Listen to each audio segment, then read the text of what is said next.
ബഹിരാകാശത്ത് പുതിയ പരീക്ഷണത്തിനൊരുങ്ങി റഷ്യ. ഒരു പുതിയ ബഹിരാകാശ സാങ്കേതിക വിദ്യ വികസിപ്പിക്കുകയും അതിന് പേറ്റന്റ് നേടുകയും ചെയ്തതോടെ ശാസ്ത്രലോകത്ത് ഇതിനെക്കുറിച്ചുള്ള ചർച്ചകൾ സജീവമായി. ബഹിരാകാശ നിലയങ്ങളിൽ നിന്ന് ബഹിരാകാശ പേടകങ്ങളെ ഓട്ടോമാറ്റിക്കായി വിക്ഷേപിക്കാൻ അനുവദിക്കുന്നതാണ് പുതിയ സാങ്കേതിക വിദ്യ. കൂടാതെ ബഹിരാകാശ നിലയത്തിന്റെ റോബോട്ടിക് അറ്റകുറ്റപ്പണി സവിശേഷതകളും ഇതിൽ ഉൾപ്പെടുന്നു. റഷ്യൻ വാർത്താ ഏജൻസിയാണ് ഈ വാർത്ത പുറത്തുവിട്ടത്. റഷ്യയുടെ സ്വന്തം ബഹിരാകാശ നിലയത്തിൽ ഈ സാങ്കേതിക വിദ്യ പരീക്ഷിക്കാനാണ് അവർ ലക്ഷ്യമിടുന്നത്.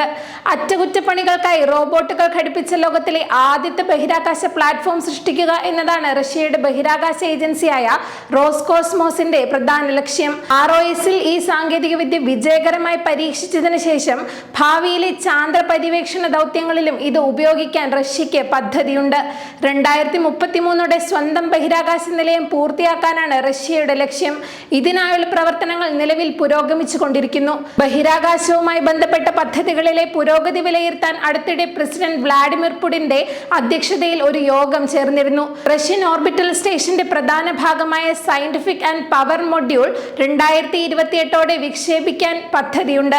2030 ആകുമ്പോഴേക്കും യൂണിവേഴ്സൽ നോഡ്, ഗേറ്റ്വേ, ബേസ് മൊഡ്യൂളുകൾ എന്നിവയുൾപ്പെടെയുള്ള മറ്റ് ഘടകങ്ങളും വിക്ഷേപിക്കാൻ റഷ്യ ആലോചിക്കുന്നു. സ്റ്റേഷൻ വിന്യാസത്തിന്റെ രണ്ടാം ഘട്ടത്തിൽ 2031 33 ഇടയിൽ 2 ടാർഗറ്റ് മൊഡ്യൂളുകൾ ഡോക്ക് ചെയ്തുകൊണ്ട് നിലയം വികസിപ്പിക്കും. നിലവിൽ റഷ്യയും ഭാഗമായ അന്താരാഷ്ട്ര ബഹിരാകാശ നിലയം 2030 പ്രവർത്തനരഹിതമാകും. അതിനു മുൻപ് 2020 ISSന്റെ പ്രവർത്തനങ്ങളിൽ നിന്ന് പിന്മാറുമെന്ന് റഷ്യ പ്രഖ്യാപിച്ചിരുന്നു. ഇതിനുശേഷം റോസ്കോസ്മോസ് സ്വന്തം ഓർബിറ്റൽ സ്റ്റേഷന്റെ വിന്യാസം ആരംഭിക്കുമെന്നാണ് പ്രതീക്ഷിക്കുന്നത്.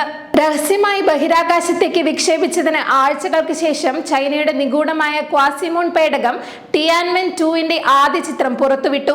മെയ് 28 വിക്ഷേപിച്ച ഈ പേടകത്തിന്റെ ചിത്രം ജൂൺ 7 ഭൂമിയിലേക്ക് അയച്ച ചിത്രങ്ങളിൽ നിന്നുള്ളതാണ്.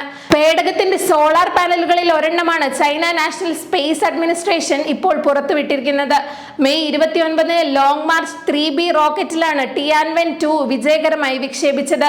എന്നാൽ ഈ വിക്ഷേപണം തത്സമയം സംപ്രേഷണം ചെയ്തിരുന്നില്ല. ചൈനയുടെ ബഹിരാകാശ പര്യവേക്ഷണ പരിപാടിയിലെ ഒരു പ്രധാന നാഴികക്കല്ലാണ് ടിയാൻവെൻ 2. 2026 ജൂലൈയിൽ ടിയാൻവെൻ 2 ബഹിരാകാശ പേടകം കമോ ഒലേവ എന്ന ചിഹ്നഗ്രഹത്തെ സമീപിച്ച് സാമ്പിളുകൾ ശേഖരിക്കാൻ ശ്രമിക്കും. ഹവായിയൻ ഭാഷയിൽ ചലിക്കുന്ന ആകാശവസ്തു എന്നർത്ഥം വരുന്ന കാമോ ഒലേവ ഭൂമിയുടെ ഒരു അർദ്ധ ഉപഗ്രഹമാണ്.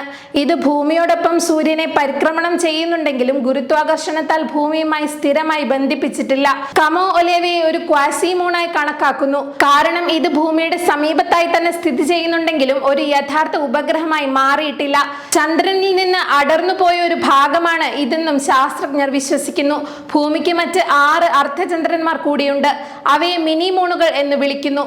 കമോ ഒലേവയെ കുറിച്ച് പഠിക്കുന്നത് ചന്ദ്രന്റെ ഘടനയെയും ചരിത്രത്തെയും കുറിച്ച് നിർണായകമായ ഉൾക്കാഴ്ചകൾ നൽകും. ചന്ദ്രനെ സന്ദർശിക്കാതെ തന്നെ ചന്ദ്രനെ പോലുള്ള ഒരു വസ്തുവിനെ വിശകലനം ചെയ്യാനുള്ള അപൂർവ അവസരവും ഇത് നൽകുന്നു. ടിയാൻവെൻ 2 കമോ ഒലേവയുടെ ഭ്രമണപഥത്തിൽ നിരവധി മാസങ്ങൾ ചിലവഴിക്കുകയും സാമ്പിളുകൾ ശേഖരിച്ചതിന് ശേഷം 2027 അവസാനത്തോടെ ഭൂമിയിലേക്ക് മടങ്ങുകയും ചെയ്യും.